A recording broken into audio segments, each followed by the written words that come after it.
Good afternoon, Mr. and Mrs. American, all the chips in the PC. It is Saturday, the 28th day of March, on the 2020, and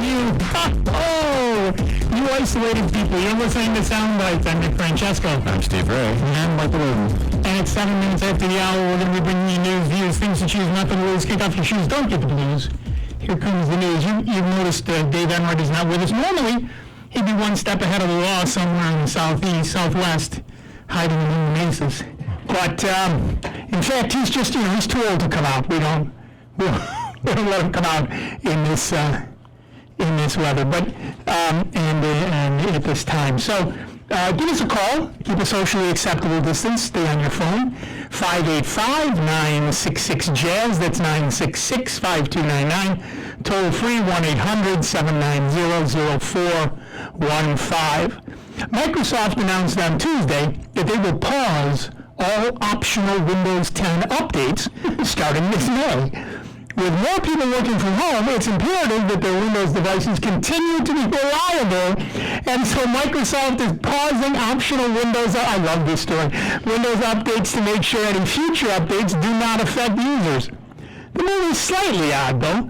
Microsoft will continue to deliver Patch Tuesday updates, and so it will only be pausing the optional updates, known as the C and D releases, with B being Patch Tuesday.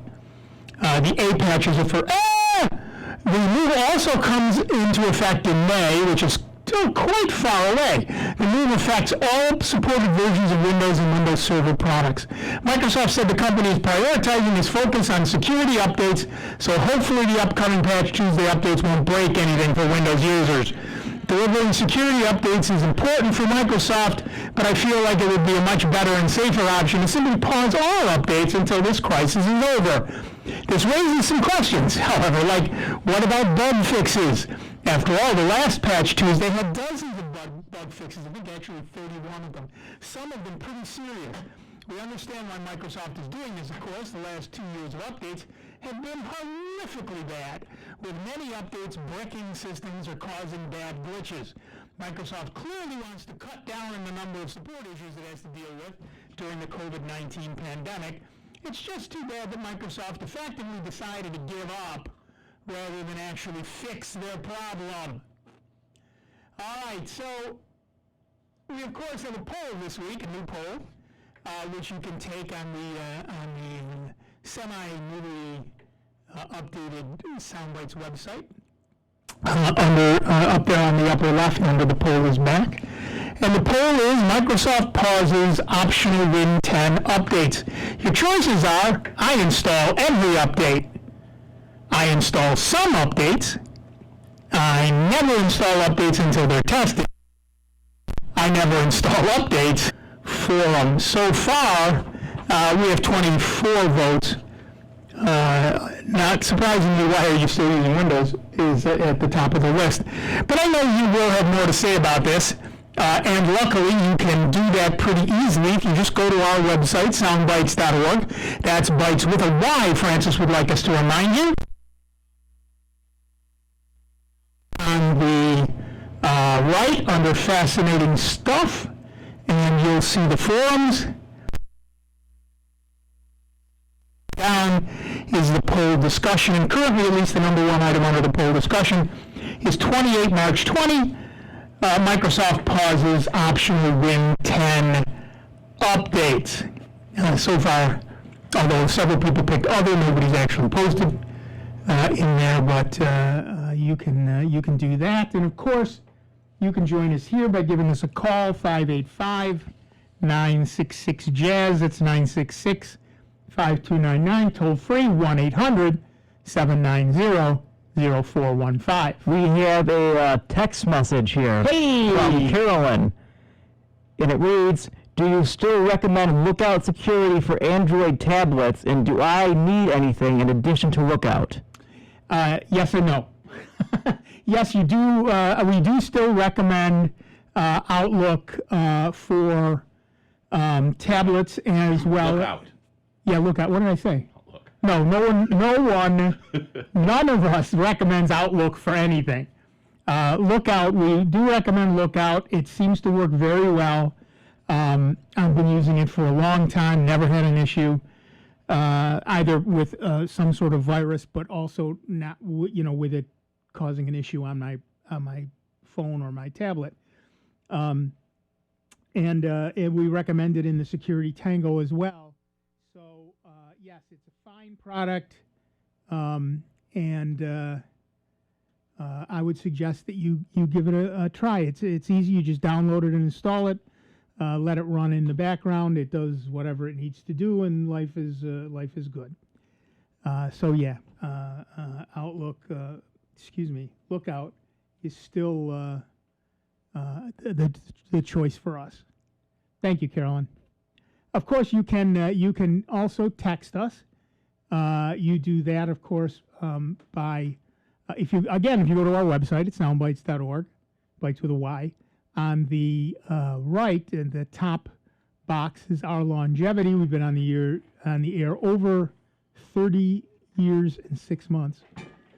But you can also see our phone numbers: 585-966-5299, 1-800-790-0415, as well as our text number, 585-209-9010. That's 209-9010. The number in Bayonne, 585-209-9010. So look, we've been talking about this for dang near 2 years now. Microsoft has been screwing up every single update. Not for everybody. If your machine is generic enough, you have no problems. Just enough people to be annoying, which is millions. Which is millions, exactly right. I think the last one you didn't have permission to shut down. Right. Was a weird conflict with an Adobe Creative Suite security check. Right. And the issue is, and we've talked about this before as well, the issue is that Microsoft has killed all of their quality assurance people, the QA people. What they've done, what they used to have was rooms and rooms and rooms full of every conceivable hardware and software combination you can possibly think of. And people tested all the upcoming patches against all of those systems before they released anything. And so you had a pretty good idea of what worked and what didn't work. And yeah, there were some very few comparatively really oddball combinations people might have that didn't do anything or didn't work right. But 99.9% of everybody worked right. And then a couple of years ago, Microsoft decided, we need to save money because, they're only making billions a day. We need to save money. So what we're going to do is get rid of our entire QA department. Yeah, no, that didn't really work out all that well, because now you don't have some of the oddball combinations that people had. You don't have some of the a billion people have Adobe Creative Suite, and they didn't test that. What the heck? So at any rate, the idea is nobody shuts down their computer. Well, and nobody at Microsoft does. It's exactly right. So yeah, there was, and of course things work differently in virtual than they do in bare metal. So you really want some bare metal machines to actually test. So until everybody starts using their own set of virtual machines, then yeah, you really want to make sure it's all working right in actual hardware. So at any rate, that's the issue that Microsoft is having. Excuse me. That's the issue that Microsoft is causing all of us. Is how that works. We don't have enough They don't have enough machines doing any real testing to be able to tell whether or not a thing actually works. So it's an issue that nobody's addressing at Microsoft that we know of. We have another text here from Mark from Greece. Mark asks, Nick, Spectrum is now using F-Secure for their new security suite. What do you think of that program? I think it's good. I think it's a nice program. Look, we've said this a million times before. No program is perfect. F-Secure is a very good one. It has a lot of features. It's not one of the ones, I think it's at this point not one of the ones I'm recommending on Security Tango, but that's because you can't get all of them. There's a million of them. But F-Secure is a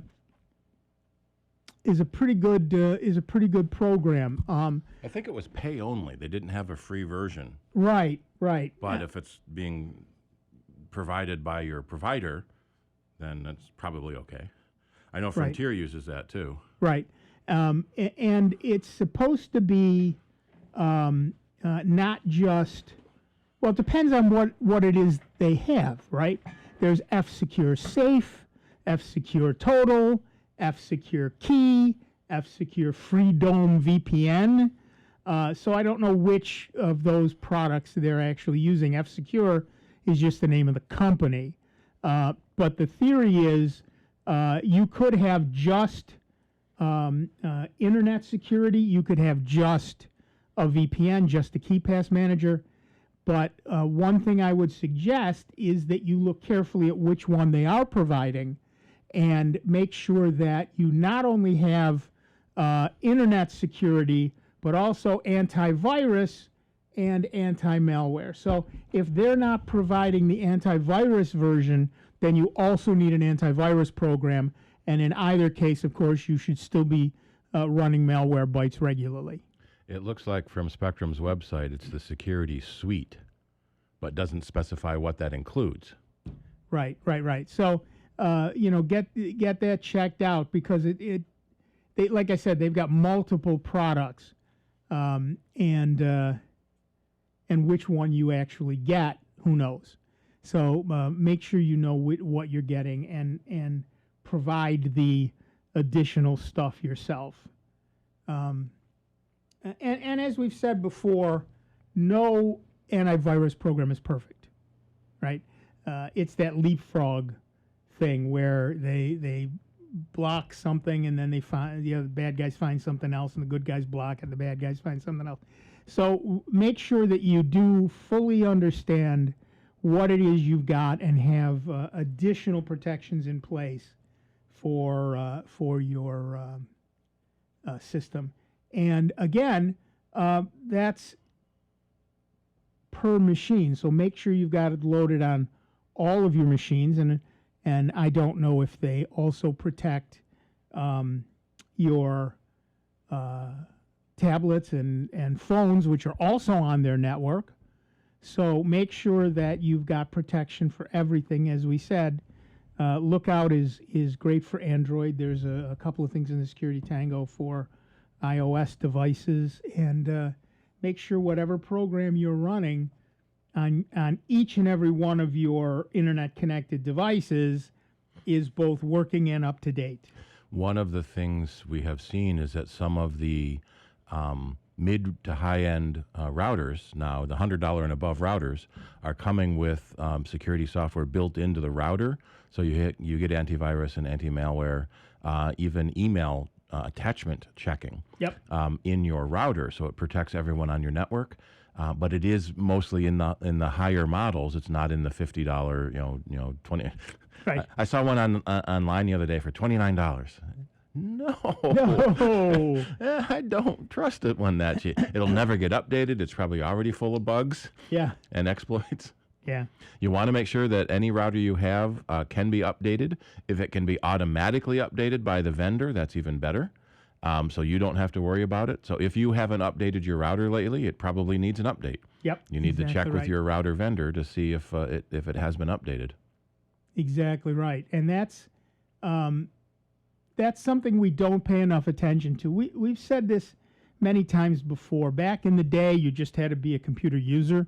Now you've got to be a systems administrator. You don't get a choice anymore. So you've got to worry about what's in your router, what's in each and every machine, who might also be connecting to your network if you haven't properly secured it. Have you changed the default password in your router? If not, I guarantee you the likelihood is that somebody's somebody's in your system. So be very aware of that stuff and make sure that you're clean there. Oh, sorry, I seem to have left my microphone on.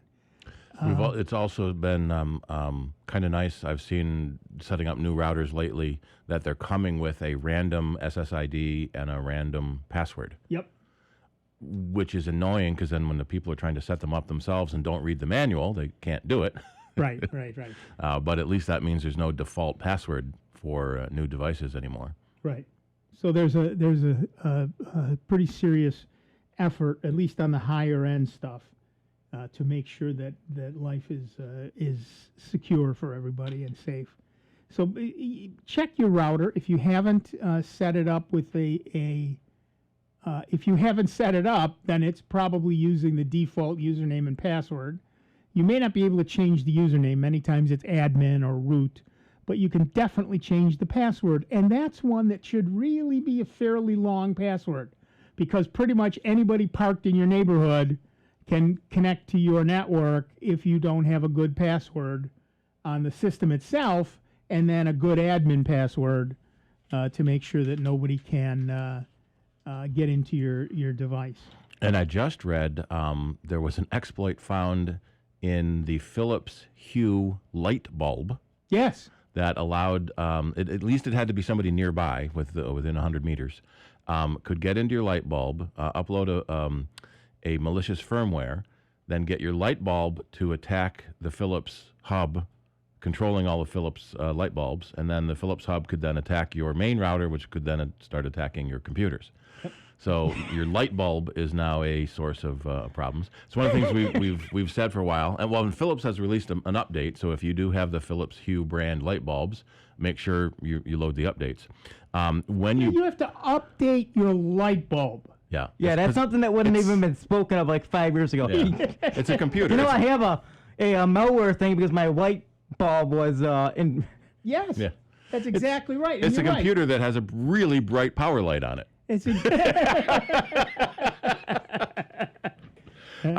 But yeah, so we have recommended for years when you get these Internet of Things, the light bulbs and whatnots, put them on your guest network if you can.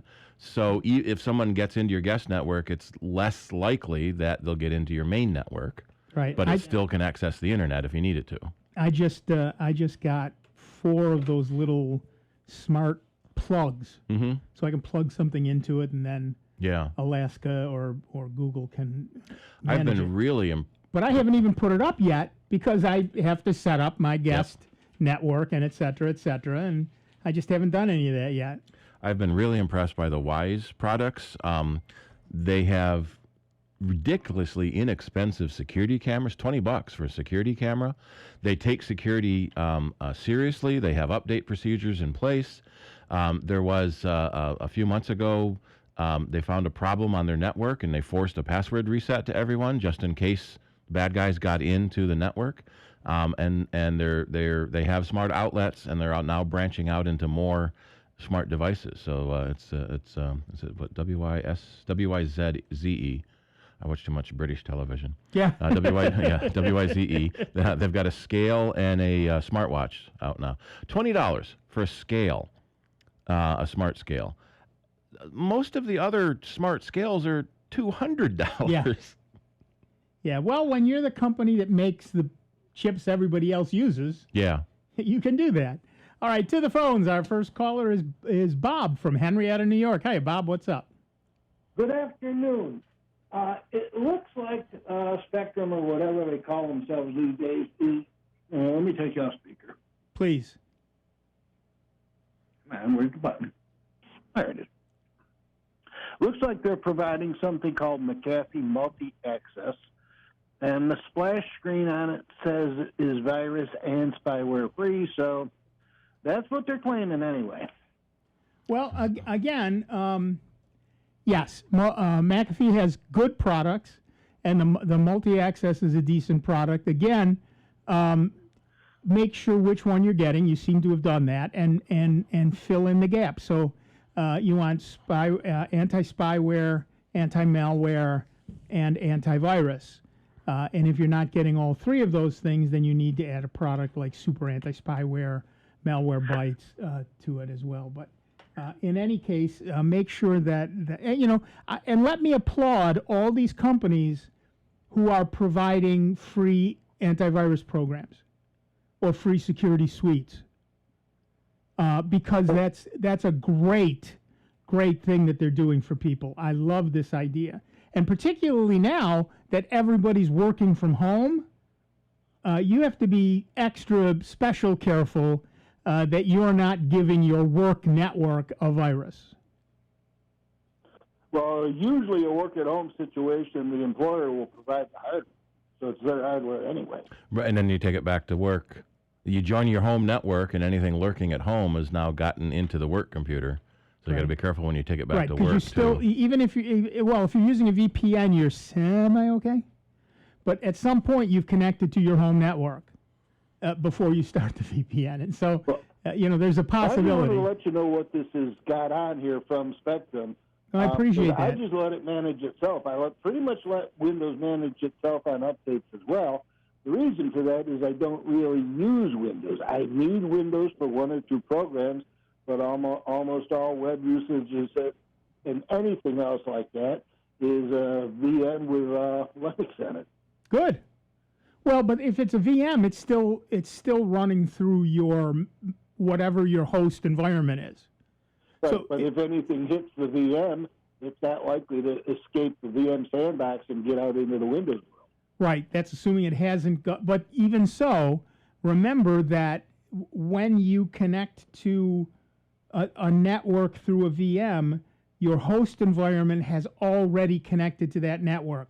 So that's where you have to make sure that is secure, because that. Well, my firewall, my head-on firewall handles that rather nicely. There's nothing getting in unless it's talking to me already. Right. So even so, make sure that you're running all the etc. stuff on your Windows box as well. I agree with you. It's got it on it. That's why I read that off you. But right. I just figured that was a good approach. I think it's a good approach. Just do everything on the web in a VM. That way, if it gets hit, okay, fine. Wipe the VM and build another one. Right. And you said it was McAfee multi-access? Yep. That's a pretty good deal. Multi-access gives you up to 5 licenses. Yeah, you can put it on a number of different computers. I don't have all that. I don't think you can put it on phones and gadgets, but then I don't care. I don't use phones for the internet anyway. The screens are too small. Right. Well, it does. I'm not one of the kids. Right. Well, it works on Windows. It works on the Mac. It works on Android mobile for antivirus, anti-spyware, and anti-phishing. But for iOS, it does locate and track and a couple of those things, but that's about it. But it does a bunch of stuff for Windows PC, a little less for Mac, a little more for Android mobile, a little less for iOS. Yeah, but if you're going to run Android, you got to trust Google, and I ain't going to do that. Well, that's exactly right. That's up to you. All right, that music tells me we got to take a quick break. Back in just a couple of minutes with Have Steve. a good day. Have fun. Thanks for calling. With Steve Ray, Michael Oden, me, Nick Francesco, and you. It is 31 minutes after the hour. You're listening to the longest-running computer show in the known universe, Sound Bytes, right here on member-supported Jazz 90.1. Computer talk you can understand. More Sound Bytes is next on member-supported Jazz 90.1. There are so many reasons to support Jazz 90.1, but there's a benefit of membership that you won't want to miss out on. The Jazz 90.1 member card, which offers 2-for-1 dining discounts and other savings opportunities across our area. The savings add up with the Jazz 90.1 member card, so get yours today by making a contribution of $90.10 or more. Call 966-JAZZ, that's 966-5299, and start saving with your member card today. Hey family, this is Marcellus Shepard the Bass Man. Join me and Cal LaRue for the Cool Jazz Countdown, Monday mornings at 6 a.m. and again Saturday nights at midnight. Here on member-supported Jazz 90.1. Official WGMC contest rules are available online at www.jazz901.org. This is Rob Linton, station manager of Jazz 90.1. Annual membership contributions and business underwriting keep our programming on the air.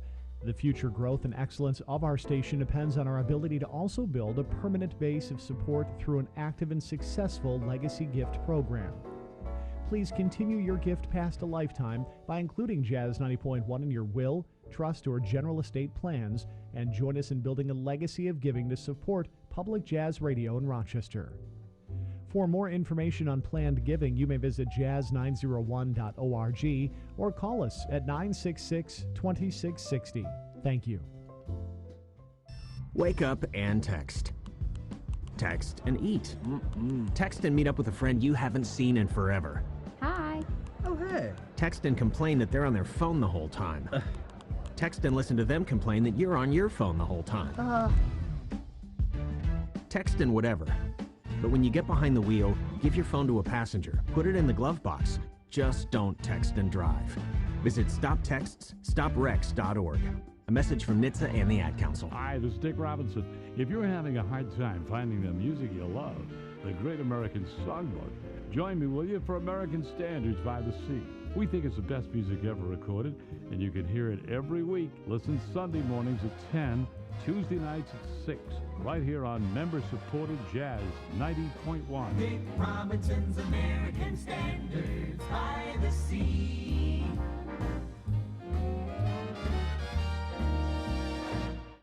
This message is from the National Council on Aging. Adults over age 60 are at higher risk for the COVID-19 coronavirus because they may have weaker immune systems or chronic health conditions. The Centers for Disease Control recommends older adults avoid crowds and people who are sick. Wash your hands and disinfect surfaces often. Keep a 2-week supply of food and medicine on hand. Learn more at ncoa.org. Hello, I'm Jay Daniels, inviting you to join us this week for a journey of musical discovery from Simply Timeless. You'll hear many of the classic jazz standards performed by greats like Frank Sinatra, Ella Fitzgerald, and Nat King Cole, along with new recordings from Champion Fulton, Harry Connick Jr., and Nora Jones. Listen to Simply Timeless each Saturday at 3 p.m. on member-supported Jazz 90.1, online at jazz901.org. If you can't stand the heat, get out of the ocean. This is Sandra Tsinglo with the Lowdown on Science. We know ocean temperatures change, but exactly how does that affect fish? Enter researchers at McMaster and St. Andrews Universities. Specifically, they investigated how early exposure to heat would affect fish swim power. Scientists focused their attention on the humble zebrafish to learn more. Groups of embryos were separated into water at different temperatures, cold, neutral, and hot. After hatching, these fish were all raised into maturity at the neutral temperature. To see which group was the aquatic all-star, the researchers conducted a swim test. How well could each group swim in the different water temperatures? The results were surprising. Fish embryos raised in hot water became the strongest swimmers in all temperatures. A closer look revealed that these fish also had the most adaptable muscle tissues. So instead of training in cold swimming pools, Olympic athletes should sink into nice, warm baths. That's what I do. The Lowdown on Science is produced by LDOS Media Lab in partnership with the University of California Irvine Science Communication and 89.3 KPCC, and made possible with the generous support of the Fuse Family Foundation. And now your Jazz 90.1 weather. A dry start to Saturday, but it won't last. Showers will develop by midday and into the afternoon. It will be milder today, the high temperature into the low 50s. It'll be into the 40s in the high terrain south of the thruway. Tonight, there might be a rogue thunderstorm followed by episodes of rain. The overnight low in the mid-40s. Breezy, turning very mild on Sunday after a period of rain in the morning. It'll turn rather breezy in the afternoon. The high temperature in the upper 60s. I'm meteorologist Josh Nichols for Jazz 90.1. It is 46 degrees at the Greater Rochester International Airport, 48 here in Greece at member-supported Jazz 90.1. Hi, this is Jake Longwell, hoping you can stay up late for an hour of the best in classic and contemporary jazz. It's the Jazz Scene, Sunday mornings at 1 a.m. on member-supported Jazz 90.1. Welcome back, everybody. I'm Nick Francesco. I'm Steve Ray. And I'm Michael Oden. And at 37 minutes after the hour, we are Soundbites. We had a text message from a fellow calling himself Rob from Greece, New York. And he wanted to know about learning online for kids, stuff that's available for that. So, yeah, we don't know anything about that. No, we do. We actually do. Look, there's any number of places are providing free. And I think Steve's looking up a list of. There's one don't remember if it was the county library system or a specific library that was doing free kids readings online. Right, and a lot of people are doing that. A lot. LeVar Burton is doing readings online, and you can find lots of kids' resources on YouTube. There's also a lot of places that are providing free educational lessons online for kids. And like I said, Steve's going to put up a list of those things. But you need to be aware of something. Be very careful when you set these things up. Some of them are getting your kids' private information. Again, you know, the big players are fine.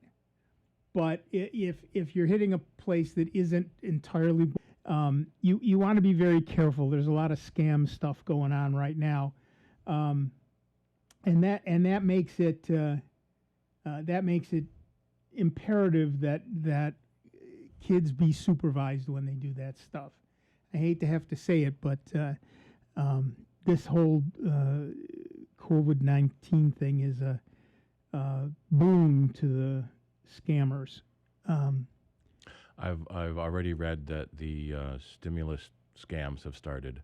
Oh yeah. Click here to register to get your check, or call this phone number to register to get you. You don't need to do any of that. The IRS already has your information. Believe me, the IRS has your information. They don't need you to do a dang thing.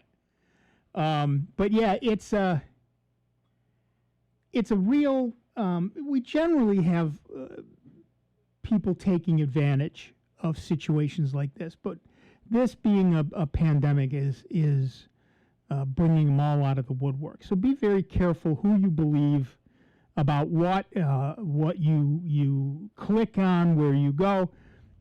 If you get any sort of information through Facebook or your email or whatever about COVID-19, the coronavirus, don't click on it. Honestly, don't click on it. Go to cdc.gov, go to the Monroe County website. You can see how many cases there are in Monroe County, and at the CDC website, you can see how many cases there are in the world. And those things are available for free, and they're at well-known and good sites. So don't click on it. I don't care what they say, and certainly don't believe the idiots who are telling you how you can cure it with whatever, because you can't. That's simple enough. People have died trying these stupid cures. Yep. So be very careful. Be very aware. In terms of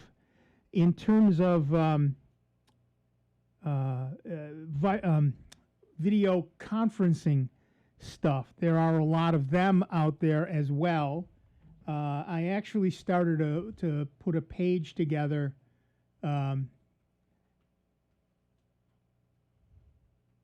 Did I do? Yeah, I did that. I started to put a page together, and then I realized so that people could see what's available out there. But doggone it, there's so many of them, and they're all kind of weird in their own way. But you get stuff directly on your phone. So, for example, Apple FaceTime is free. It's easy to use. Works on iPhones, iPads, and Macintosh computers. You can have up to 32 people, which you really don't want on your phone. You really don't want that on your phone. The person with the best device should start the call if Yes. you're going to have that many people on it. Yes, yes. But however, it only works with iPhones and iPads. And if you're going to use an iPhone or an iPad, you're sharing your phone number with everybody. That may not be something you want to do. The same thing is true of Google Duo. It's also free. It's up to 8 people. Again, very easy to use. Works on every phone and tablet, whether it's Android or iOS.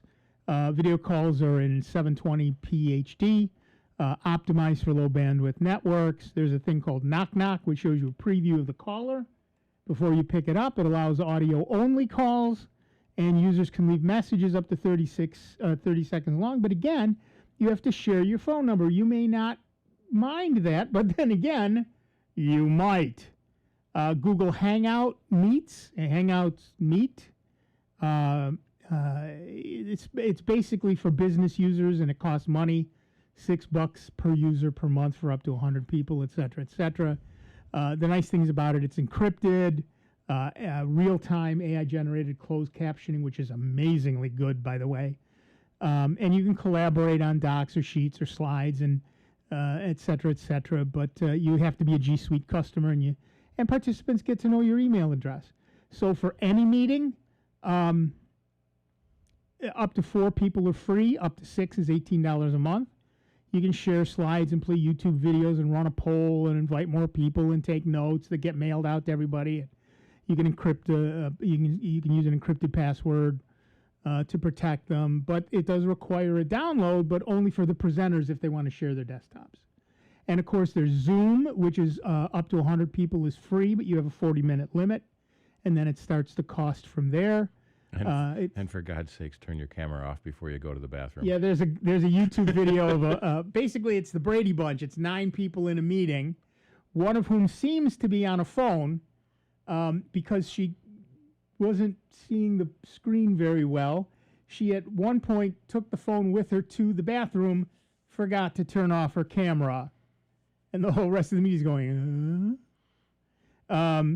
At any rate, yeah, that's there are pitfalls to these things. So the pros are it's really easy to set up. Of course, it's easy to use for both sides. It's compliant with HIPAA and about 100 other things, including the GDPR.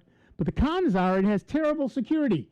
There's a thing called Zoom bombing, which the bad guys wander around in Zoom finding sessions and then start streaming pornography to it. They Zoom themselves got into trouble a while ago where they would install a web server when you installed the client program to make it easier to start Zoom meetings. And the bad guys found that open web server to the public and started bombing people that way too. Right. So they took that part of it out. But I've also read on their support page is that they're experiencing an unusually large volume of support calls, and so things are a little delayed. Yeah. Everyone. Well, they're everyone all going- having that. Yeah. Cisco WebEx and GoToMeeting and yeah. Whereby, which is free for one admin, one room, up to 12 users, and then it starts charging from that. It can be password protected. It works through the browser. It's easy to use. The problem with Whereby is video and audio degrade as participants join. Some connection issues. It auto arranges your video windows, and sometimes that's just odd.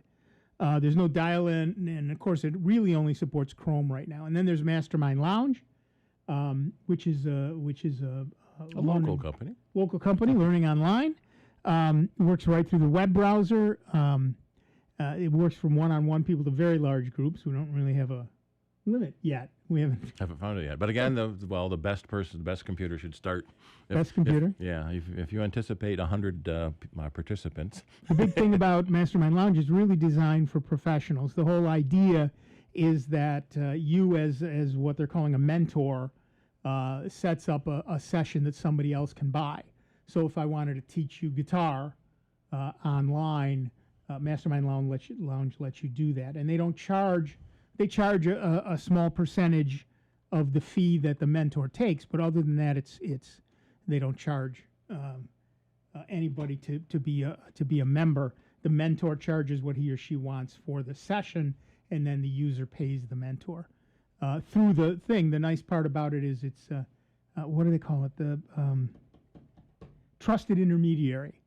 They handle getting the payments so that neither side sees email addresses or phone numbers or any private information at all. So it's really designed for professionals.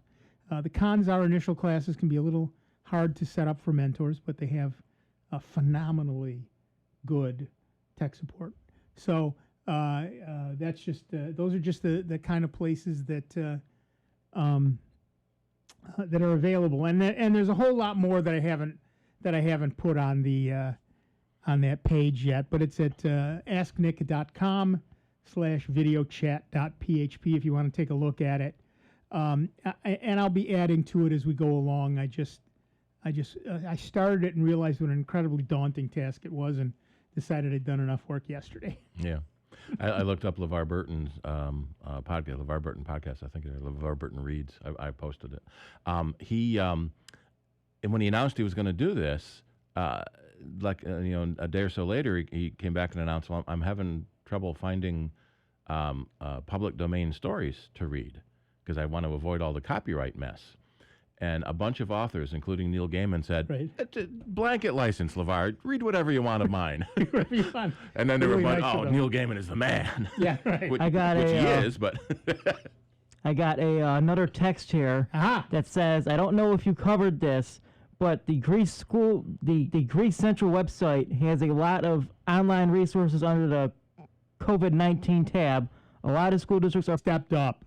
My heroes are still librarians, unbelievable people, working hard to make it all work. And the people who work behind the scenes, not just the librarians you see at the desk, but also all the people in the back room, all the people who work in a library and for a library. They're doing yeoman service, keeping all that stuff up and running, finding the resources to make it easy for people to get those resources and use them. Lots of places are providing free audiobooks, free books. I read that Penguin Books has a blanket program for schools and libraries to be able to do online reading of any Penguin title. You just have to ask Penguin and register your school. Right. And once you've done that, you're in. A number of libraries have suspended the only 2 books, only a week, whatever rules.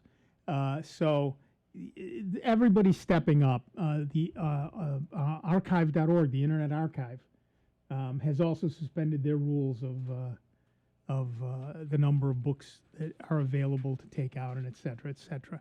So there's just a lot of that stuff going on, and honestly,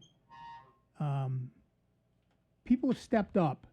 People have really stepped up, and it kind of makes me proud. It's a pretty cool thing. All right, to the phones. Our next caller is Brian from Rochester, New York. What's up, Brian? Hi, guys. How you doing? Good. How are you? Nice to see you together. Yeah. As you can see, we're on 3 separate screens. Yeah, right. Not quite as together as we usually are. Right. I appreciate you doing the video conferencing report there. Yeah. And one thing piqued my interest, and because I was working around, I may have missed the answer to this.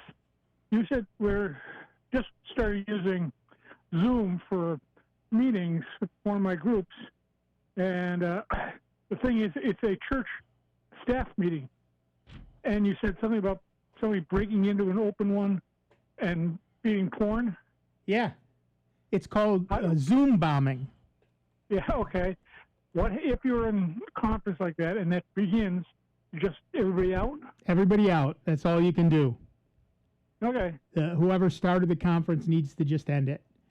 There's not much that can be done about that. Is there a way to ask participants that have to get permission to join the conference first? But then you can still be spammed. I don't think it's that way because we've only done it once. Right. Everybody's new at it. Some do have that feature, not all of them, and Zoom does not, that I know of. Again, I use Mastermind Lounge. I don't use Zoom, so I haven't done much in Zoom. But yeah, the problem that they're having is because it's a public protocol, it's easy for people to break in. Break into it, right? Yeah. So it's something to be aware of. There's nothing about them getting into your machine or any of that stuff. It's really just seeing stuff that you may not particularly care to see, And particularly during a church meeting. Yeah. Yeah, there- it would be a little off-putting. There are a couple of settings the host of the meeting can do to help cut down on that. There's a host-only option, so and a join before host, so that the host has to approve people in the chat. It adds more work for the host, but Right. it can help. And that's host only. So that was host only feature. Yeah. And there's Okay. another one called join before host. So when whoever starts the Zoom as the host has those options when they're creating the channel. Okay. So they can say nobody can get in before me, Yeah. and I have to approve everybody who comes in. Yeah. Yeah, that makes sense. All right. So I'll have her take a look at that. Make sure we're all doing the same thing, kind of. Yeah, exactly. Everybody knows if something shows up, mention it, and everybody out. We'll start again. Well, exactly right. I mean, that's kind of the thing that has to be done nowadays. You know, it's a sad Yeah. reality, but it Well, is absolutely. reality. Well, thank you for your help, gentlemen. All right, sir. Have a good time. Stay safe. Stay healthy. Yeah. Don't touch each other, please. Exactly. Talk to you later. All right. Bye-bye. Bye. So yeah, the fact is that we're seeing a lot more people using things like Zoom and everything else, and that's one of the issues with most of these. There is a convenient mode, which has no security and et cetera, For regular folk. for regular folk, and then there are the things that you can do to keep it more secure, but that takes a certain level of expertise and a certain level of willingness to set that nonsense up. So, yeah, you have to be fairly careful with those things. I don't think we have time. Do we have time? I don't think we do. We got about 6 minutes. Oh, 6 minutes. Okay, then. We'll go and talk to Sam from Rochester, New York. What's up, Sam? Hi, guys. Thanks for taking my phone call. I had a computer from upstairs that I brought downstairs on a different printer. I can't. Am I saying that right? Yeah. So you had it upstairs. Yes. Could it connect to that printer downstairs? No. No. Okay. No. So then you brought another computer that I brought upstairs. Okay. I just swapped them. I swapped the computers. But this computer from upstairs doesn't work on the printer from downstairs. Is the computer hosting the printer, or is the printer directly on the network? The printer is directly on the network. Yeah, because when I pop it up here on different equipment, the printer it shows the printer on the site. It shouldn't matter. I It's physical checkmarked location. it, and I thought it would work. It doesn't work. Yeah, the physical location shouldn't matter then. No, it shouldn't. So if the printer was USB connected to one computer, then the other computer wouldn't necessarily see it. So but are if you it's saying Wi-Fi, right? yeah. So are you saying that on the downstairs computer, you can see the printer but you can't print to it? Well, when I had the printer, the original equipment from here, the printer that I have now upstairs was printing okay with this printer. I swapped the computers. Yeah, that's not the question I asked. Downstairs. Now this one here does not work. Okay, with the printer. that's not the question I asked, Sam. Here's the question. When you go in to look at the list of printers on the downstairs computer, that doesn't work. That doesn't work. It doesn't work. Do you see the downstairs printer on that list? Yes. Okay, and it says it's connected, but it doesn't print. Okay. Is there an error message? No, I don't see it. I'm going to try and look it up. Now, guys. I don't see it here. Control panel. And then devices and printers. I got HP 3510 series checkmark. which is my printer, the 3510. I got a check mark on the control panel, hardware and sound, device and printer. Okay, and that 3510 is the downstairs printer. Correct. Okay, remove and re-add it. That's what I was going to say. The best thing to do is to remove the printer and let the computer find it again and re-add it, and that should clear up whatever issue you're currently having. Okay. Guys, I also got an HP 3510 series, and right next to it I got an HP 3510 series, in parentheses got copy 2. So that may be the one that prints. It saw it twice, and so one works and one doesn't. So delete both of them. Right. So you add back only the right one. Right. That's the thing to do. Okay. Give that a try. Okay. All right. Thanks, Sam. Beautiful. Thank you. I appreciate it, guys. No, thank you. Right. It can also be tricky if you have two printers of a same or similar model, getting the computer to differentiate which one you mean. Right. You know, if this is a 3510 and that's a 3512, right. I don't know what to do because it's 3510 series. One thing you can do is to give them different names. Right, and which that is will help. harder to do. It doesn't happen by default. Right, Yeah. right. But if you do that, you at least know which one you're printing to. I've said this before when I was still working for a living. I named my printer Wastebasket, so that people wouldn't who prints to the wastebasket. So that's the kind of thing you got to do. All right, that music tells me you wasted an hour of your life with this nonsense. But don't go away. There's a whole nother hour of the longest running computer show in the known universe coming up with Steve Ray, Michael Oden, me, Nick Francesco, and you. It is 59 minutes after the hour on this slightly isolated edition of Sound Bites. Stay warm, stay comfortable, stay safe, stay dry, and stay listening, and we'll be back in just a few minutes. Take a quick bio break, I know I will, and then we'll be back.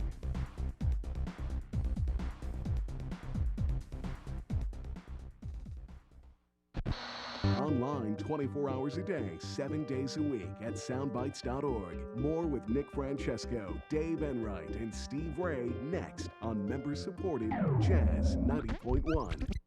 WGMC Greece Rochester, a public service of the Greece Central School District.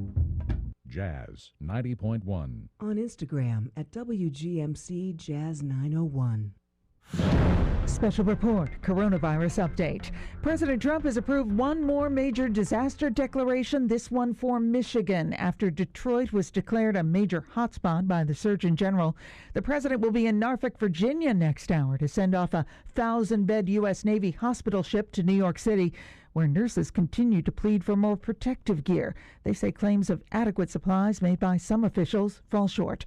Correspondent Athena Jones at Elmhurst Hospital. The city and state have been surging resources, not just here to this hospital, but to hospitals all across the state that need supplies like those N95 respirator masks, those masks that are so important to help keep health workers safe, help keep them from catching the virus and spreading it further. Defense Secretary Mark Esper has authorized a process to get federal funding for state National Guard units faster. The Pentagon says Esper has written to each governor and laid out conditions that must be met for mobilizing the Guard. I'm Jan Johnson. Here's another I Love New York travel tip. You can feel the excitement when the snow starts to melt in the Hudson River Gorge. Black River and the formidable Moose River begin to churn with Class 3, 4, and 5 whitewater. Now's the time to plan a whitewater rafting adventure in New York State. If you're in good shape and have an adventurous spirit, you might just make a whitewater rafting trip an annual event this time of year. Even if you decide not to go rafting yourself, you can still enjoy whitewater excitement and action at events like the Hudson River Whitewater Derby in North Creek on May 2nd and 3rd. For more information, visit the I Love New York website at iloveny.com or dial 1-800-CALL-NYS. That's 1-800-CALL-New York State. Exhilarating whitewater rafting. Find what you love in New York State. From beautiful blooms to vegetables and everything in between. Join me, Melinda Myers, and listen to Melinda's Garden Moments to find out how you can become an expert gardener right in your own backyard. Thursdays at 1:40 p.m. and Sundays at 11:40 a.m. Only on members-supported Jazz 90.1. Millions plan for retirement online. Estimate your future benefits, apply for retirement, and manage your benefits all from the comfort of your home. And give yourself the freedom to do what you want offline. Social Security's online services help put you in control with secure access to your information anytime, anywhere, allowing you to spend more time with family, friends, or simply just enjoying the day. Social Security, securing today and tomorrow. See what you can do online at socialsecurity.gov. Tickets to this season's Jazz 90.1 Jazz Cruises aboard the Colonial Belle go on sale April 6th. For more information, visit jazz901.org. A will is one of the simplest ways to make a gift to a charitable organization. By making a bequest to Jazz 90.1 in your will, you help ensure our on-air service for years to come. For more information on how to make a bequest, contact your financial advisor or call 966-2660. You can also find out more about planned giving by visiting www.jazz901.org. Why? Why do we ignore the things that give us pause, that seem out of place, that don't feel right? The answer to why defines who we are. So if you see something, why do you say something? I see safe for my friends. For my community. For my family. For each other. Because all of this matters. We all have something worth protecting. So why do you see safe? Report suspicious activity to local authorities. If you see something, say something. Follow Jazz 90.1 on Facebook at facebook.com/Jazz901FM. The success of any business depends on its ability to offer value, a great quality product or service for the right price. Businesses themselves need to get value for the things they need as well. As an underwriter of Jazz 90.1, you can get the word out about your business, what you do, where you are, and how to reach you. Underwriting messages are straightforward, simple, and easy to remember. Underwriting at Jazz 90.1 is a great way to promote your business while supporting public jazz radio. For more information, call the Jazz 90.1 business office at 966-2660 today. Dispose of your unused meds. There are lots of police stations, local pharmacies, and hospitals that are approved to take in unused meds and dispose of them safely so they don't end up in the wrong hands. Our hands. To find a medicine disposal site near you, visit www.safe.pharmacy, a public service message from the National Association of Boards of Pharmacy. Sunday nights are Spectrum Sunday nights on Jazz 90.1. Spectrum Sunday nights. I'm up every morning with the sun. Start your evening at 7 with Jim McGrath and the Blues Spectrum, followed by the Soul Jazz Spectrum with Chuck Ingersoll at 9. Spectrum Sunday nights.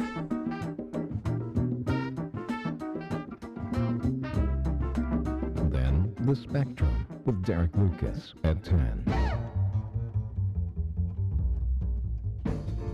From blues to soul jazz to the spirit of jazz, join us Sunday nights starting at 7 for Spectrum Sunday nights, only on Jazz 90.1. Spectrum Sunday nights. Welcome back to America's longest-running computer show, Sound Bytes, on member-supported Jazz 90.1. Get online now. Call 966-JAZZ. That's 966-5299. Toll-free 800-790-0415. Or submit your question by email at soundbytes.org. Once again, here's Nick Francesco, Dave Enright, and Steve Ray on member-supported Jazz 90.1. Welcome back, everybody. I'm Nick Francesco. I'm Steve Ray. And I'm Michael Oden. And it's 7 minutes after the hour. We're hurtling headlong into the second hour of the longest-running computer show in the known universe. It's Sound Bytes, right here on Jazz 90.1. The Amazon Echo users in the U.S. can now use the voice assistant as a first step toward diagnosing cases of COVID-19, the disease, of course, caused by the novel coronavirus. I will be using the Dennis Worcester method of calling her Alaska so that we don't set off every one of them for people who are listening. You're welcome. Queries such as, Alaska, what do I do if I think I have coronavirus? Or Alaska, what do I do if I think I have COVID-19? Will prompt the voice assistant to ask about your symptoms, travel history, and possible exposure to the virus. It will then offer advice based on official Centers for Disease Control and Prevention information, as opposed to the crap people are spewing all over social media. The functionality is a step up from the information Alexa, was offering previously. Earlier this month, Alaska would list off simple facts. Amazon's announcement follows a similar move from Apple, whose Siri voice assistant has also been updated to offer diagnostic advice. As well as offering advice on symptoms, Alaska can now be asked to sing a song for 20 seconds to help you know when you've properly washed your hands. Alaska's subpar singing voice means we can't see people using the feature much for themselves, but it might motivate children. Amazon says the feature is available in Australia, Brazil, Canada, France, India, the UK, and the US.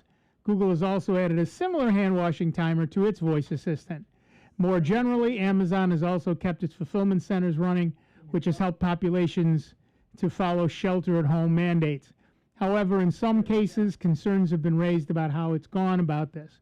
Workers in the company's warehouses, which are still operating to fulfill orders, include the delivery of COVID-19 test kits in the UK, not in America, of course, but in the UK, and they have reported that management hasn't been proactively informing them when colleagues have tested positively for the disease. Instead, they've often been hearing about them through rumors. Amazon has also been criticized for not providing enough cleaning supplies in its warehouses, despite assuring workers that it has ramped up its cleaning procedures. So what's your favorite 20-second washing song? Give us a call, 585-966-JAZZ. It's 966-5299.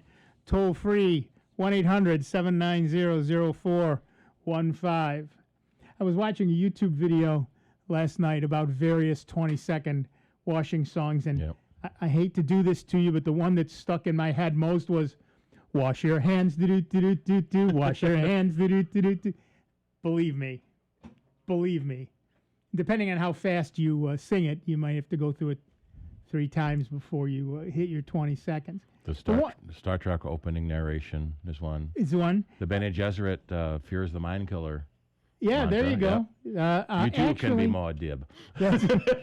Muad'Dib, yeah. One thing that dragged out of the depths, the swamp that is my brain, there used to be a TV show on when I was a kid called Concentration. It was basically a matching game. But what they did was they showed you a thing for 10 seconds, and then you had to go back and say, where the matches were, right? But that 10-second song is in my head. Yeah. Da da da da da da da da da da da da da da da da da. It's almost the Jeopardy. The Jeopardy, Final Jeopardy wait. You're right. Song. It's a same. It may be the same song for all I know. But those are the kind of things that you have to do to make sure you've got yourself properly hand washed. All right, back to the phones. Our next caller is Tom from Brighton, New York. What's up, Tom? Hi. Yeah, I know this is jazz, and you play a wide variety of music and songs, but that last one was a bit of way out there. Thank you. I appreciate that. Free concert, and I hope I don't. I guess we're covered in terms of copyright. Yeah, you're probably trying to expand your the things that you do on the radio here. Right. On a regular program now with music. Here's my question. I just signed up and got installed Greenlight. Oh, nice. And the thing is, though, the expectation is to get, something like well over 100 megabits per second download speed and something like at least 50 or so upload. And I'm finding just the opposite. The download speed is running only between 1 and 10 megabits per second, and the upload speed is running close to 20 megabits per second. By the way, they're both pretty low. Right. Yeah, I would get somebody back to test your equipment. Are you directly connecting to the Greenlight router, or do you have your own router in the middle? Well, I do have my own router, yes. And the router that I have is a TP-Link WDR 3600. I think it's also called a TL600. And I'm wondering whether that's the problem. It might be. So the first thing to do is connect directly one computer to the ONT, to the optical network terminal, the little box that they gave you. That's being called router because that's a word everybody knows. Right, the green light router. It's routing traffic from their network to yours. So it's a router. Modem is what you mean, the green light modem. The green light modem, yeah, absolutely. So connect directly to the green light modem. Just plug the Ethernet cable into your computer, and try that. There are a number of places you can go to. I tend to use Speed Test. Is that what it's called? Speedtest.net. Speedtest.net.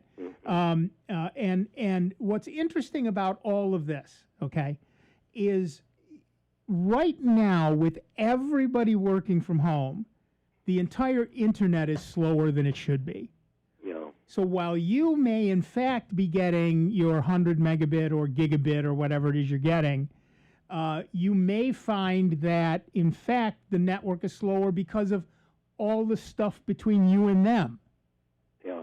And there's nothing anyone can do about that. So, for example, I just did this yesterday.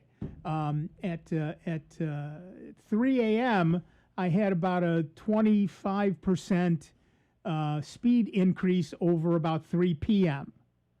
So, you get. It depends on your time of day. It depends on who else is. It depends on where you go. So, for example, I run the speed test, and you can pick your own server. I find that when I connect to RIT's server, I get a much faster rate of speed than when I connect to Syracuse or Buffalo or one of those places.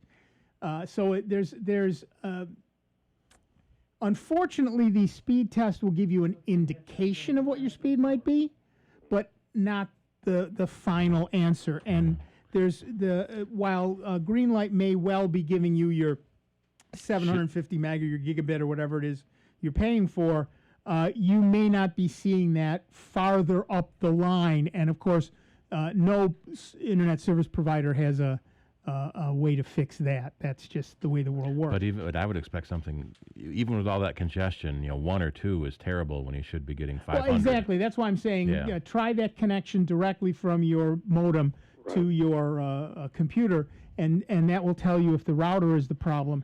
If it's not, bad Ethernet cable too. It could be the Ethernet cable, so try a different cable. Is it an 8-wire cable or only a 4-wire cable? Right. Yeah.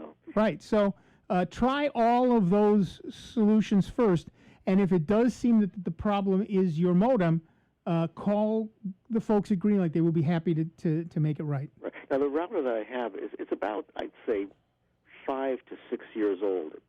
With something that old or that young, whatever you want to call it, be old. That suspect in this case of the cause of the slow speed. Yeah, it certainly could be, but I would do the troubleshooting first, because that will definitely help. That will definitely tell you. I also noticed that the server that's being used is in New York City. Would that make a difference? Absolutely. Like I said, the server that you pick. I didn't pick it. It just was that. Yeah, but you can change the server. It tries to pick. It tries to pick one physically close to you because that's the best test to use. But sometimes it misses. Is that picked through the speed test program that you're using, or is that picked? Yes. Well, that's the other thing. That speed test. There's a change server button when it tells you what server you're going to test to. Right. Yeah. Sometimes I only see it after I've made the test. I can then change the server and retest. But I've got a list of a half a dozen speed test. Speedof.me is another one I liked. In fact, they were one of the first ones I saw that were HTML only and didn't require Flash. So I really liked them then. What was the last one that you mentioned? Speedof.me. Speedof? Speed of. Oh, of. Yeah. Right, the speed of me. I see. There's an internet test from Netflix. There's the speedtest.net. Fasta.com, that's a good one, yeah. Fast.com. There's just a dozen of them. And what I have found is they all give different numbers. Yeah. But they should be generally in about the same. Not necessarily. Yeah, depending on the traffic, yeah. Exactly. depends on the traffic that they're having. So I generally test about 3 or 4 of them, and I find that, again, at 3 in the morning, I get pretty dang close to my speed. Okay. At 3 in the afternoon, I can be significantly lower, but certainly not down to the 1 or 2 megabits you're talking. And that used to be, that's because when the kids got home from school and got on the internet. Right. Well, now everyone is on the internet all day long. Right. Video conferencing has skyrocketed, and that uses a lot of bandwidth. That uses a lot. But beyond that, for everyone else listening, you're likely not going to see your speed test give you the numbers you're expecting, and it's not your internet service provider's fault. It's actually more to do with the congestion everywhere on the entire internet right now. Okay. One of the things that we're seeing is that Facebook is just failing left and right. They were not ready. They were not ready for the increase. Yeah. Well, I've read that both Facebook and Twitter, their usage has skyrocketed, hundreds of %. But their ad revenue is way down because no one's out buying anything, so the advertisers don't want to spend money on ads. Right. Right. And it's an issue that people are having all over the place. But I would absolutely say do the troubleshooting part first. Yeah. Right. And then if that comes out even close to what you're paying for, be satisfied in these times. But if it's still very, very low, then it is a problem with your modem, and you should get that checked immediately. The Greenlight folks will be happy to set it up. Okay. Well, thanks for the advice. Appreciate it. Okay. Bye. Yeah. Thanks. And thank you, Angel. That's very nice. The various situations. Oh, thank you. The various sites that I don't know if are you posting. Normally, I can see what Steve is posting, and I can say, "Oh, Steve's posting that right now," but I can't see it now. But there are a number of sites on the internet that give you your speed test. But again, I stress, don't be upset if you're not getting your full speed right now, because it is and Greenlight themselves have equalized uploads and downloads.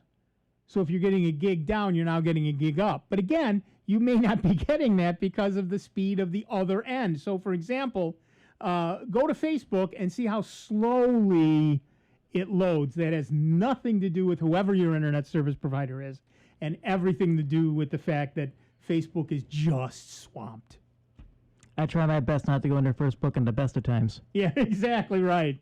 But the reality is that we're not seeing the internet at its best right now, and that's just something we have to learn to live with.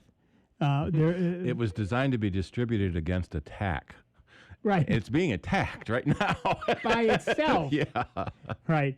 We find that it's these load tests that find the biggest problems, and believe me, the internet's getting a load test right now. All right, back to the phones. Our next caller is David from Fairport, New York. What's up, David? Well, actually, Nick, it's Irondequoit, but that's okay. Oh, sorry. Oh, it is Irondequoit. Not to worry. Man, oh man. Clearly, I need better drugs. The look on Mike's face when I thought I wrote down Irondequoit. He did write Irondequoit. I'm pretty sure I wrote that down. I just I don't know. I clearly need better drugs. Go ahead. Not to worry. You need more coffee. That's all. That's exactly it. Nick, with all this time on my hands, or supposed time on my hands, I have an older desktop that I'd like to dedicate just to scanning photos so I can get them all digitized. And I have a good program called ViewScan, but I tried, mind you, this is an older computer, so I tried using Linux a number of years ago without much success. in terms of downloading it and then installing it. And I was wondering if you could suggest a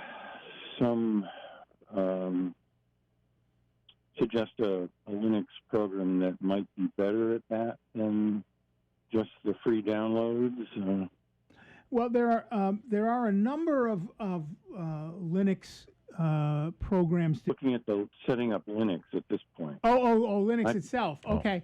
Right. Yeah. I had a real problem doing that, and I'm just hoping that maybe with a little more patience and skill, I could get that computer running. Mind you, I think it had Windows like 7 on it. Yeah. Okay. So here's a couple of things. There are a number of Linux programs that are easy to install and use. Ubuntu, Linux Mint, and MX Linux are very easy to install. There are dozens of them, but those are 3 of the easiest. And I know I've just upset somebody who I didn't mention their favorite. But any of those is doable and easy to do. The issue with all of them is getting it downloaded and burned to a medium in a way that can be used. Right. And so if for example, you want to burn it to a CD, you have to download the ISO version and then have some sort of burning software on your machine that will let you burn that ISO as a bootable device, and then put it in the other machine and boot it up, and you're on your way. In addition, depending on what hardware you have in that older machine, some versions of Linux won't necessarily recognize all of it. That's one of the reasons that I recommend either Ubuntu or Linux Mint or MX Linux, because not only are they all easy to install, but they've also got very wide hardware support. Ubuntu more than the other two, but if you don't mind spending a little bit of money for a free OS, right. On Amazon you can buy pre-built USB keys that have Linux Mint on it. $18 for a Mint Cinnamon 19 bootable disk. That looks like it came from. Well, it's an Amazon choice. That's all right. Well, it's not telling me who's actually released it. But that's one way to overcome the issue of how do I download it and burn it properly to a disk. Right, and then when that's done, you've got a USB drive. Yeah. So that's not bad. If I recall correctly, I tried burning it to a disk, and then tried a thumb drive, but I obviously didn't do it very well. So because it didn't work, I think I downloaded Ubuntu anyway, but it's so I'll give it a shot. But yeah, it can be tricky because you have to get what's called an ISO, which is an image of the installer, and then you need a special program to put that image on the disk. You can't just copy the image itself. It has to be built as expanding the image and put the contents of the image on the disk. So usually something like Rufus to burn an ISO to a disk. Right, and so if you were to go to Ubuntu.com, and across the top is a menu choice for download, you'll see Ubuntu Desktop, which is clearly what you want at this point, and you'll have 2 choices, 1804 LTS and 1910. The numbers there are the year and the month. So 1804 was April of 2018, and 1910 is October of 2019. The big difference is that the 1804 is an LTS version, which means long-term support. They will support it for 5 years, I think it is. Might only be 3 of that particular one, and you don't get. You can update, but you don't necessarily have to. I don't need to download it, but thank you. And once you've downloaded it, then there's a series of guides and all of that stuff. But yes, I agree. Getting it actually installed onto your system can be a little difficult. And when you select the long-term or the regular versions, it takes you to another page where it starts an automatic download, and there's a link on that page that says "Help on Installing," and that will help you through how to install it. But it is the trickiest part of Linux is the installation, and as Steve said. Sorry, go ahead. Yeah, it sounds like $18 might be worth it. I was just about to say, as Steve said, for $18 you can buy a copy, install it on your machine, and it doesn't matter if it's 1804 or 1910. When you install it and you get it connected to the network, it'll do all the upgrading and everything else that you need to do. And the discs look like there's several different ones depending on which you want Mint or you want straight Ubuntu. Straight Ubuntu itself, yeah. There are installation guides and help supports and a lot of stuff that come on that flash drive also. And a boot repair tool. So nice. I almost want to buy that myself because I'm just thinking the same thing. A pre-built boot repair tool. Yeah. That's nothing wrong with that. All right. Great. Thank you very much. No, thank you. Have fun. This is the perfect time, by the way, people, to install that version of Linux on an old machine, because you're sitting at home anyway. You might as well be enjoying yourself and having some fun doing a cool new thing. And we're going to take a quick break while you contemplate that. Don't go too far. We'll be back in just a couple of minutes with Steve Ray, Michael Oden, who, God bless him, came in here and is doing yeoman service managing the board. I'm Nick Francesco. We'll be back in just a few minutes with a whole lot more of the longest-running computer show in the known universe. It's Soundbites at 30 minutes after the hour, right here on the truly great and truly grateful to you we're member-supported Jazz 90.1.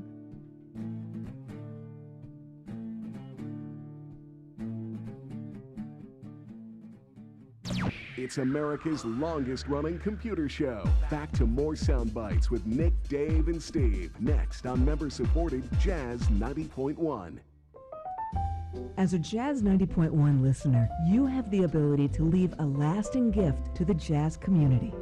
By making a planned gift, you can support Jazz 90.1 for many years to come. For more information, contact your financial advisor or call 585-966-2660. You can also find out more about planned giving by visiting www.jazz901.org. Why? Why do we ignore the things that give us pause, that seem out of place, that don't feel right? The answer to why defines who we are. So if you see something, why do you say something? I see safe for my friends. For my community. For my family. For each other. Because all of this matters. We all have something worth protecting. So why do you see safe? Report suspicious activity to local authorities. If you see something, say something. Hi, this is Kim Corcoran, hoping you'll join me on Sunday afternoons for Two on the Aisle, Broadway at its best. 2 hours of Broadway musicals. Classic shows like My Fair Lady and West Side Story. Classic composers like Rodgers and Hammerstein, Stephen Sondheim, and Lerner and Lowe. And all those fabulous performers like Ethel Merman, Carol Channing, Bernadette Peters. Well, we'll play them all. That's every Sunday from 3 to 5 p.m. Hope you'll be there, because I'm saving you a seat here on member-supported Jazz 90.1. Before you throw away those unused medicines, those pills for your back pain or migraines, just think for a minute. When you throw them in the trash, they can become lethal in the wrong hands. There are better ways to dispose of your unused meds. there are lots of police stations, local pharmacies, and hospitals that are approved to take in unused meds and dispose of them safely so they don't end up in the wrong hands. Our hands. To find a medicine disposal site near you, visit www.safe.pharmacy. A public service message from the National Association of Boards of Pharmacy. Hi, my name is Jeff Harris. Join me every Sunday, 5 to 7 p.m. for Big Road Blues. Big Road Blues is an exploration of vintage blues from the 1920s on up. Each week we examine different themes and aspects of the blues, playing both classic and forgotten blues greats from the past. That's Big Road Blues every Sunday from 5 to 7 p.m. right here on member-supported Jazz 90.1. The skills you can develop in the Army National Guard can give you an edge in the high-tech job market of tomorrow. The Guard offers career training to take a head start on your career while serving part-time and earning money to pay for college. Visit NationalGuard.com to learn about all of the STEM career opportunities available to you in the Army National Guard. Here's the latest Jazz 90.1 weather forecast. A dry start to Saturday, but it won't last. Showers will develop by midday and into the afternoon. It will be milder today, the high temperature into the low 50s. It'll be into the 40s in the high terrain south of the Thruway. Tonight, there might be a rogue thunderstorm followed by episodes of rain. The overnight low in the mid-40s. Breezy, turning very mild on Sunday after a period of rain in the morning. It'll turn rather breezy in the afternoon. The high temperature in the upper 60s. I'm meteorologist Josh Nichols for Jazz 90.1. It is 47 degrees at the Greater Rochester International Airport. 48 here in Greece at member-supported Jazz 90.1.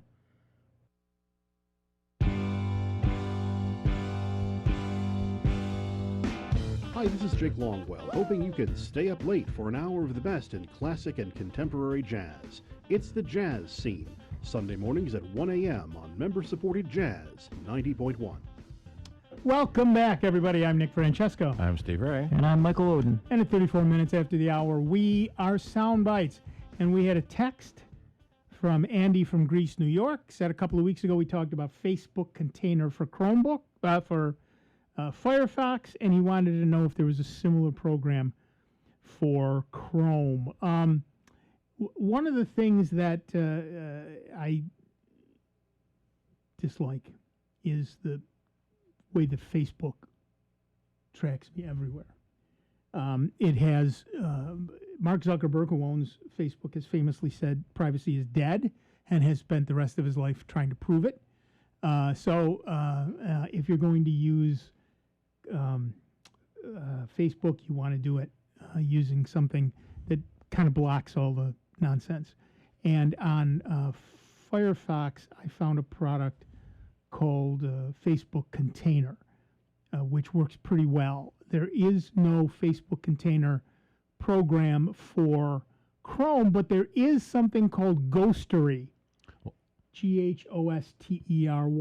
That's kind of a general block all tracking service. Right. It's a privacy ad blocker, so it's got an enhanced page ad blocker, rather. It combines AI-powered anti-tracking and anti-block list, and so it's pretty good. It's one of the things I like is when you use programs like that, you find that they speed up the web page because you're not loading a lot of the cruft and nonsense. The ads that are all video ads now anyway, so they take forever to download and forever to run and slow down your machine, and you just don't see them anymore. So on Chrome, I would say it also that is also available, by the way, for Firefox and Safari. So Ghostery, I believe the current version is 8, I believe. Yeah, uBlock Origin is a similar one to that. And uBlock Origin is actually the one I was about to say that next. That's the one I use. Yeah, I've used Ghostery before, and it's kind of interesting and scary watching that little counter, because it counts how many things it blocks. So does uBlock Origin, yeah. And it just climbs and climbs and climbs and climbs. What do you mean there's 300 tracking things on this one website? Yes, you see that number and you think that's a lie, but it isn't. It's absolutely true. There is a Chrome extension called Block Facebook, but I think that blocks it completely, not just the tracking stuff. Right. So if you never want your browser to be able to go to Facebook. Right. Which is, so if you're installing it, on an employee's computer. Right. But if you're going to be using it yourself, that's not the thing you want to use. All right, to the phones. Our next caller is Bob, who's probably from Irondequoit, New York. Yes, I am. Hi, Bob. What's up? Hey, I'm one of those people that was lucky enough that can work from home. Nice. I do have Linux. I had, though, to get a Windows machine due to the remote connection I have to get part of my work. My question is there anything better than Wine in Linux to mimic? How much RAM you have and how fast your processors are. You can always install one of the virtual machines like VirtualBox and then run Windows itself in that VirtualBox to run that particular program. But beyond that, no. Wine is Wine, which does not stand for Wine, is not an emulator. Right. There is a commercial package of Wine called Crossover. Right. That's kind of more polished and easier to use than Wine itself. But it is commercial. $80. $80, get your work to pay for it. Yeah. Yeah. But they will. Yeah, right, all right. But what are they trying to make you run that doesn't have a Linux version? Well, this program that I have to get remotely connects to their computer, the software that we use. Oh, so you're not just doing a VPN into their software or trying to use and that's the thing. A specific piece of software, and you've tried it under Wine and it doesn't work? Correct. I can't get it to work.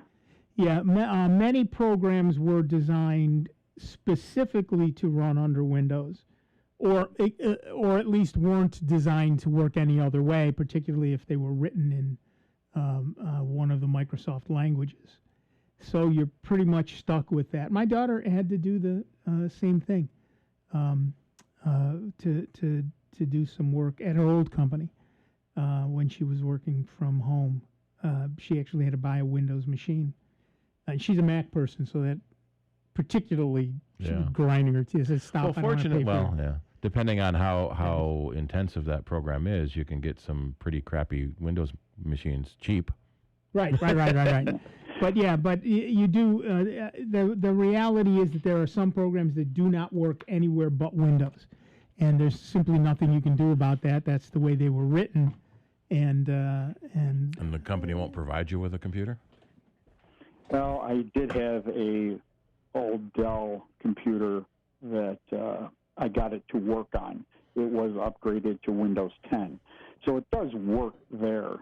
I was just trying to get it into my Linux machine because that runs a lot faster.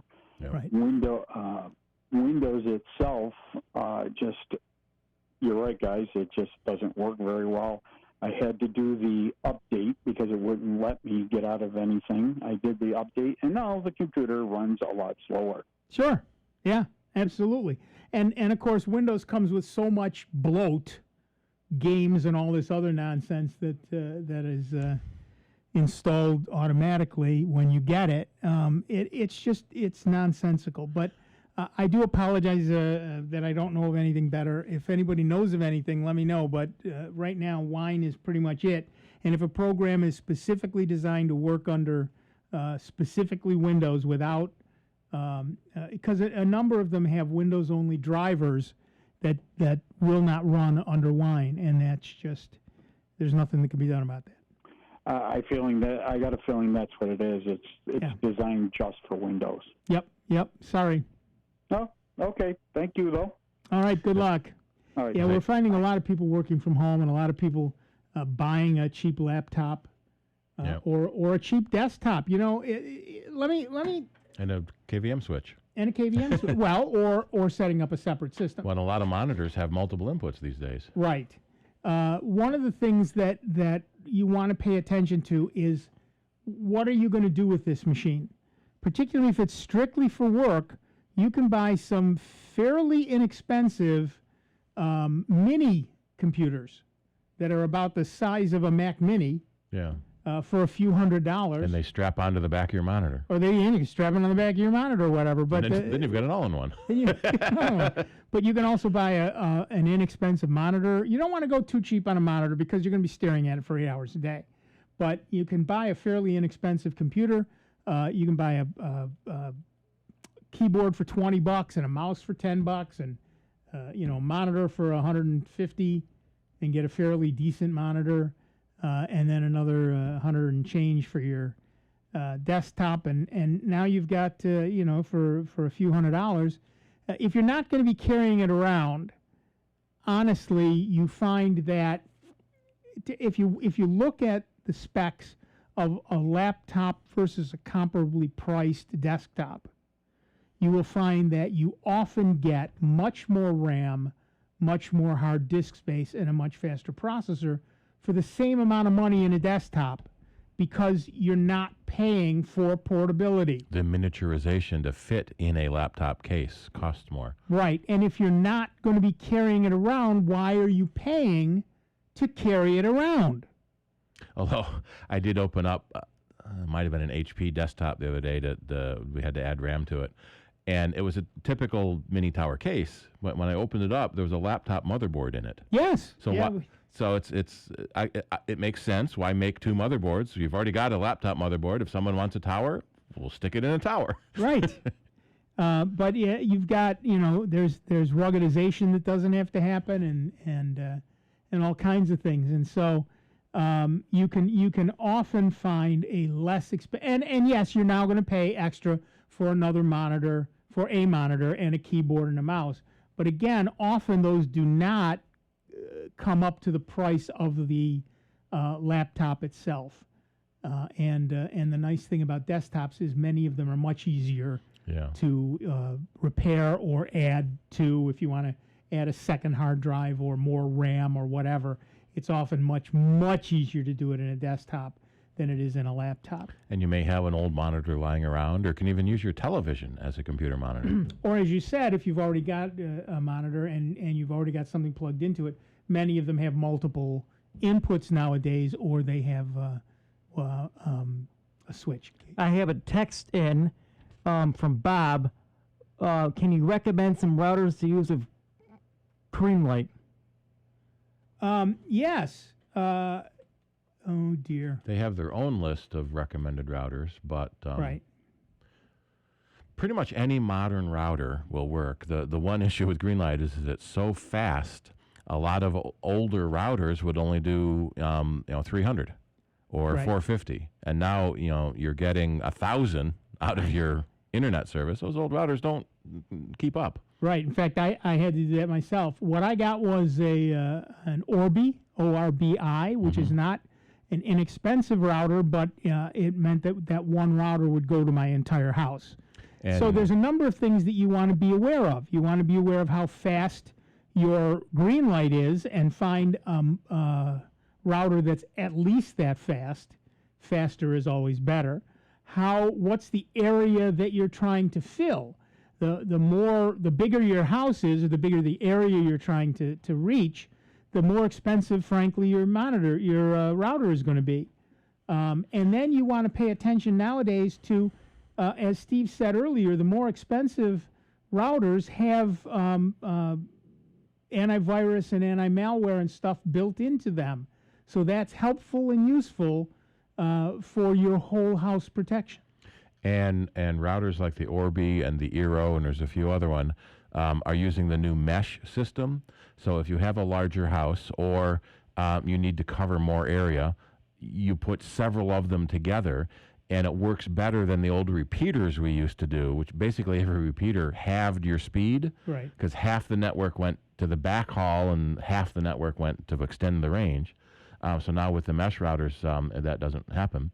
And what we typically see is when the wires come into your house, they come into one wall on your house, and you want it on signal on the other end of the house too. So it would be really nice if you can put the router right in the center of your house. One of the things you might look at is that Google and several other companies are providing mesh networks that the router and all of the mesh stations are actually Google Assistants. So you get not only that mesh network, but you now have a Google the Google Home in that room as well. So you can ask Google to play music or do whatever it is you normally do with a Google Home, and it's essentially a 2-for-1. whether you get that from Google itself or from another company. But there are, but again, make sure that you know what speed you're getting from Greenlight and buy a router that's at least that fast. And as you go up in price, you will get the ones that have built-in antivirus and anti-malware and et cetera, and that's important. And then the next thing is, the minute you get it, change the admin password. Change the admin password. Write it down somewhere you're going to remember it. Make it long and complex. That is to say, 24 characters, uppercase, lowercase, numbers, and symbols. It can be words. It can be whatever you want it to be, a phrase from a poem or a book or a movie. That's all fine as long as it's uppercase, lowercase, numbers, and letters, and symbols. So the reality is that nowadays there are things called rainbow tables, which are, the last I looked, were up to 17 characters. So your password needs to be longer than 17. I suggest 24. And again, if you're using something, password manager, a password manager of some sort, you can have it recommend a password for you. Of 30 or 40 characters. 40 or 50 characters. So you have no hope of remembering it. Right. We're actually seeing, some people are reporting on Security Now about websites that won't accept a 64-character password. You can only use 10 characters. What? I know. I was on one of those the other day. I signed up for a thing, and it said, I'm sorry, you can't use... And I thought, what did I do? Oh. And then I saw it said 12-character maximum. What? I don't want to be here now. What, are you still using a COBOL IBM System 36 as your back end? Don't laugh. It's likely they are. Yeah. When they talk about the big iron, it's still running. It's 50 still years running. later, they're still running. And you know what? They may be using a more modern system, but their back end is still that stuff, Yeah. and they have to be compatible. So when they go to save the password in that old system, Yeah. 12 characters is the maximum. That's criminal in these times, but that's the way it is. I get it. But yeah, so be aware. There's more to it. Like we've been saying all along, we're at the point in our lives where we are all system administrators. So for people like Bob who texted in, there's more to buying your router than just, this one's only $24. You really want to match your speed, at least. So if you decide later on you're going to go up in speed, you want a router that will already have matched that speed. So when I got the Orbi, I got the gigabit model. So I'm good for gigabit, but if I go to 2 gigabits, I'm going to have to get another router. But it's unlikely I'm going to go up to 2 gigabits anytime soon. But for that router, absolutely, make sure it matches your speed or is better than your speed, and then make sure when you set it up, take a look at the specs to see that it does antivirus and anti-malware and all that other stuff, which the Orbi I think doesn't do actually, but I didn't at the time I bought it a couple of years ago. That was not an issue. A lot of them use apps for management now, so you don't have to log into a web interface on a computer. It has its own app, which can make it a little more secure to set up. With a web server in your router for management, it's possible that bad guys can get into that web server. Right. But if you have to have an app that has physical proximity to the router, it's a little safer. It's a little safer. And again, the big safety is a good password. Yep. They all come with a default password, and every bad guy on the planet knows that password, so you definitely want to change it. But yeah, beyond that, the routers are something that more and more people are buying new ones for the various reasons. I do want to talk about. We talked a little bit earlier about. No, you know what? I'm going to read this one instead, because this is for those of you who are in the tech field. While the rest of the economy is tanking from the crippling impact of the coronavirus, business at the biggest technology companies is holding steady and even thriving. Amazon has said it was hiring 100,000 warehouse workers to meet surging demand. Mark Zuckerberg, Facebook's chief executive, said traffic for video calling and messaging had exploded. Microsoft said the numbers using its software for online collaboration climbed nearly 40% in a week. With people told to work from home and stay away from others, the pandemic has deepened reliance on services from the technology industry's biggest companies while accelerating trends. Streaming services like Netflix have dampened the box office sales for movies in recent years. Now, as movie theaters close under government orders, Netflix and YouTube are gaining a new audience. Companies were already dumping their own data centers to rent computing from Amazon, Microsoft, and Google. That shift is likely to speed up as millions of employees are forced to work from home, putting a strain on corporate technology infrastructures.